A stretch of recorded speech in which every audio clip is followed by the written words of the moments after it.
Hey everybody, it's Adam here from Ronin Training at the Urban Combat Systems Training Space and Collab Space in Ottawa. Today's video blog is going to deal with the recent National Post piece by John Robson discussing Canadians' right to self-defense, including carrying weapons, and the revelation that Conservative leadership hopeful Kellie Leitch thinks that women should be able to use mace or pepper spray in self-defense. If you've read my blog, you know my opinion on this. I'm not a fan. My general opinion is that the use of weapons should be constrained either to trained professionals in law enforcement and military, or people who have adequate and sufficient training to deploy these things reliably without causing excessive harm to the aggressor or to themselves. So in the blog I dealt with three pieces of a protest, if you like. The first one was the deployment of the weapon. So if you look at this training mace, okay, it's sized and weighted appropriately. It's a good simulation tool. The problem here is that if you don't have it in your hand already, you're not going to be able to deploy it rapidly in a way that can cause harm to your attacker. If you're attempting to deploy from a pocket and you can't find it, or you fumble, or you're intercepted by the attacker, then there's no point in having it.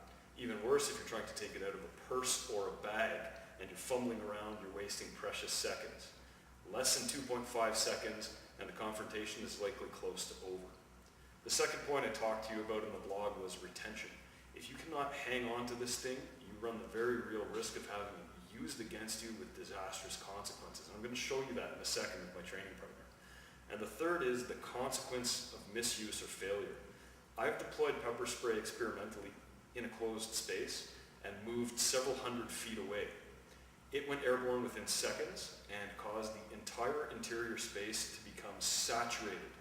We were irritated, we couldn't breathe, we had to leave the space. Now imagine, if you deploy this within close proximity to your own face, and even a touch of it gets spat back at you by the attacker or picked up by a strong breeze, it's going to come right back in your own eyes, and the effects are devastating.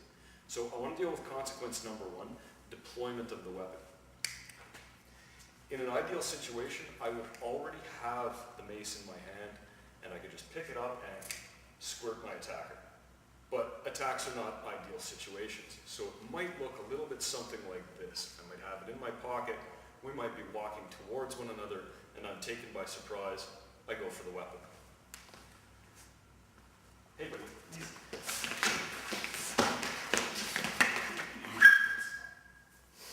Now my training partner is being generous. He's not hitting me or attacking me in the way that a street attack would commonly occur. But you can see that within seconds of seeing that I went to my pocket, he intercepted and stopped me from deploying the weapon. You have to remember that a criminal attacker knows the tricks you're going to use. They're already in a heightened state of arousal. They're ready for you. They want to get this over with quickly. They're not going to let you get away without giving you the fight of your life. Let's say that in the second case, my attacker is following me.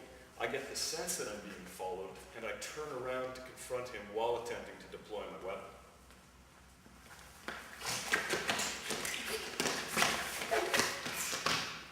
Now again, generous treatment from the bad guy, no secondary attack. Likewise, I could have attacked him. At this point, it's important to remember, weapons can be a crutch.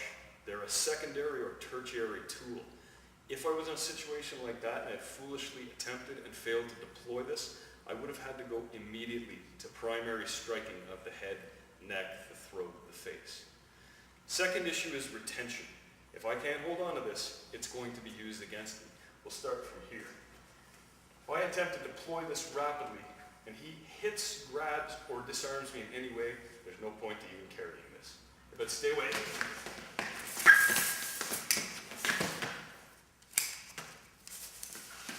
Good.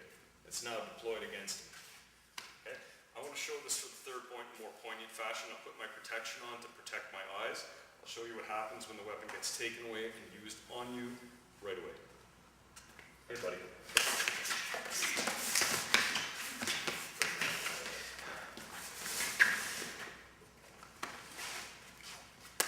Good. So as you can tell, I'm dramatizing this a little bit. I'm not counterattacking using my primary weapons. The reason I'm doing that is to show you that people carry weapons because they feel that they need weapons.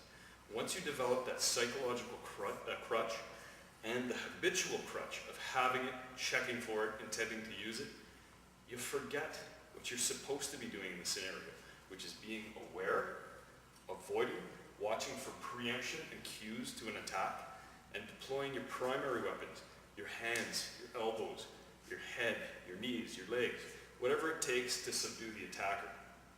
We'll see you next week where we deal with myth number 3 of women's self-defense: yell fire, not rape.